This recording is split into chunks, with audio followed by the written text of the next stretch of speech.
Pastor Éder William, o senhor é ministro da Igreja da Assembleia de Deus, é a Assembleia de Deus, uma igreja que sempre se pautou por uma, assim, busca fervorosa do poder de Deus, né? Das operações maravilhosas de Deus e tudo. O senhor já era do Evangelho nessa época dos Dentes de Ouro? Já era do Evangelho, tenho 40 anos de Evangelho e acompanhei quando ocorreu os milagres dos Dentes de Ouro. Como é que o senhor viu essa questão e como é que o senhor a vê hoje? Então, pastor Heber e reverendo Ageu e prezados telespectadores, eu sou testemunha ocular na minha família porque eu tenho uma tia que em 1991 recebeu o milagre do dente de ouro. Então nós temos essa experiência familiar ocorrida com a minha tia em 1991. Entretanto, a nossa fé ela é pautada pela doutrina bíblica, pela palavra de Deus. E o pano de fundo histórico da Bíblia que nós temos como base para acreditar que o Senhor Deus, Ele tem o poder de fazer esse tipo de milagre, é justamente o dom espiritual de milagres, conforme 1 Coríntios capítulo 12. Então, eu como crente pentecostal e acreditando na atualidade dos dons espirituais, temos o pano de fundo bíblico em 1 Coríntios 12, com a categoria de dom de milagres, para que aconteça uma diversidade de milagres, dentre eles o tema de hoje, dentes de ouro.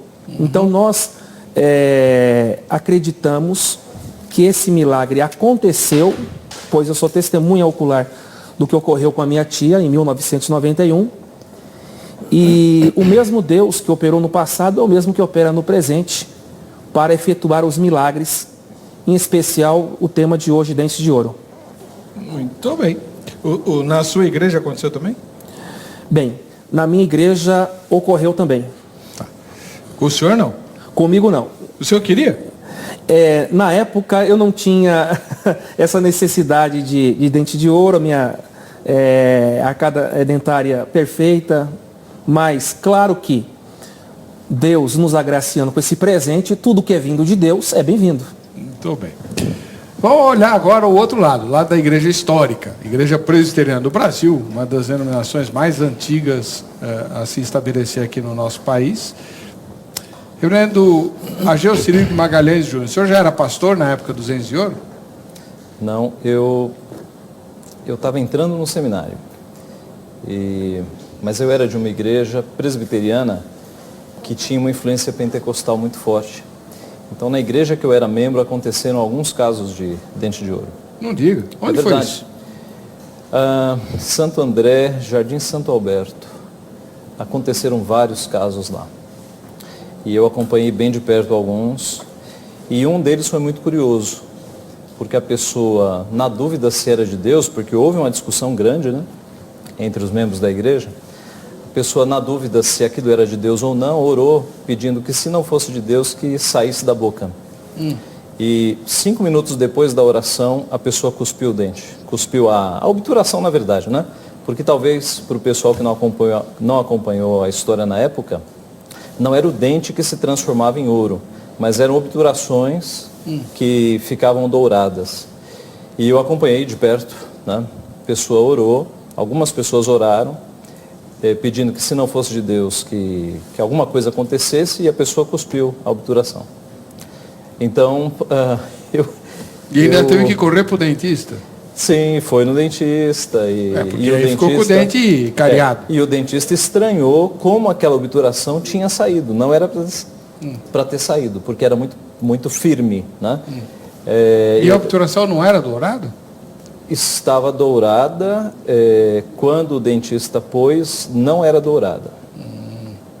Como é que o senhor vê, então, esse fenômeno hoje? Veja, é difícil a gente julgar a experiência das pessoas, né? O pastor Éder falou de uma tia que aconteceu isso na vida dela, e ela deve ter agradecido muito a Deus. Mas a nossa visão é que as coisas de Deus não trazem confusão. E a Bíblia também, ela nos dá base para crer que, às vezes, o próprio inimigo, ele trabalha com essas coisas para tirar o povo de Deus do caminho mais correto e sensato, que é a palavra de Deus. Então, eu não duvido que... na verdade, eu tenho duas questões aí. Eu acho que, em muitos casos, aconteceu um fenômeno natural de a própria obturação que era prateada ter ficado dourada, um fenômeno natural, porque na época eu conversei com um dentista também e um deles disse que com o tempo aquele material prateado, ele poderia na boca da pessoa ficar dourado. Então eu acho que essa é uma possibilidade e de muita gente que já tinha uma obturação dourada, mas estava todo mundo falando de dente de ouro, foi no espelho e olhou. E aí falou, opa, fui agraciado também. Mas eu não desconsidero a possibilidade de o diabo ter se aproveitado dessa situação e ter feito coisas, né, estranhas. Porque a gente já tem relatos na história, por exemplo, os fenômenos lá da igreja de Toronto, no Canadá. O sopro no espírito, o urro do espírito e aquelas coisas todas. Na época foi uma febre, veio para o Brasil, né, o sopro do espírito, a risada do espírito.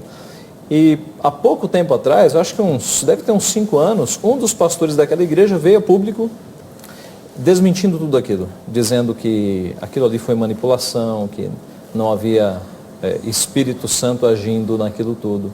Uhum. Então, eu vou por essas duas linhas. Por que Deus não podia dar dente de ouro se ele quisesse? Podia, com certeza. Deus podia transformar a pessoa em ouro, se ele quisesse. Ele tem poder para isso. Mas essa é uma questão. Se Deus faz tudo perfeito, por que ele não transformou o dente em ouro? Por que ele teve que agir de modo imperfeito? Na Bíblia, quando um cego era curado, Jesus não dava um óculos. Jesus dava a visão perfeita. Né? Quando alguém precisava andar, Jesus não inventou a cadeira de rodas, ele restaurou a perna da pessoa. Então eu acho temerário também você ver um milagre não transformando o dente em ouro, mas apenas uma obturação. Eu acho complicado.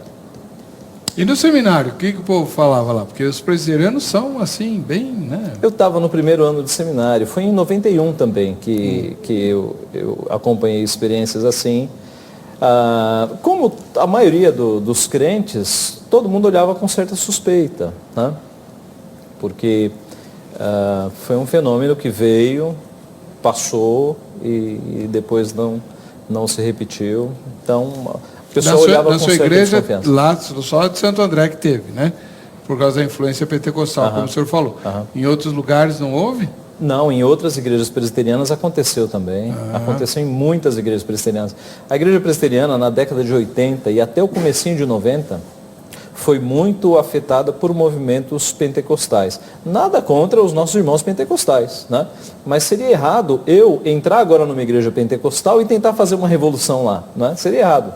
Os pentecostais têm lugar no reino, assim como os conservadores, mas o que ocorreu eram pessoas dentro da igreja presbiteriana com questões pentecostais, tentando transformar a igreja presbiteriana numa igreja pentecostal. Isso aconteceu bastante na década de 80.